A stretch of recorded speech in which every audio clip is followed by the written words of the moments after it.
आता हा व्यवसाय आहे जो आहे इन्कम देणारा, किंवा एक शेतकरी म्हणतो की यातून बरेच पैसे आपण कमवू शकतो, किंवा जे बघतायत त्यांना पण वाटत असेल की यातून बराच उत्पन्न मिळतो, तर तसं आहे का नाही? आहे ना, कोण म्हणतं नाही.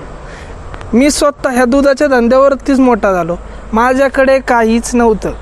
मी दुधाच्या धंद्यावर 10 गाड्याचा मालक बी झालो आणि माझं हॉटेल बी आहे आणि आज काही सगळं दुधाच्या धंद्यामुळेच चालू आहे. अरे बाप, म्हणजे हे सक्सेस तुम्ही हा. त्यांना देत आहे. हा, पशुधन हे आपलं महत्वाचं पहिलं धन आहे हा. आपल्या, तर ते शेतकऱ्यांनी पाळायला पाहिजे आणि मेन धंदा न बघता एक व्यवसाय म्हणून. व्यवसाय म्हणून. आता तुमच्या फार्ममध्ये तुम्ही आधुनिकतामध्ये काय केलं? आधुनिक तंत्रज्ञानाचा काय वापर केलाय का? मिल्किंग मशीन, मुक्त संचार आणि एवढंच.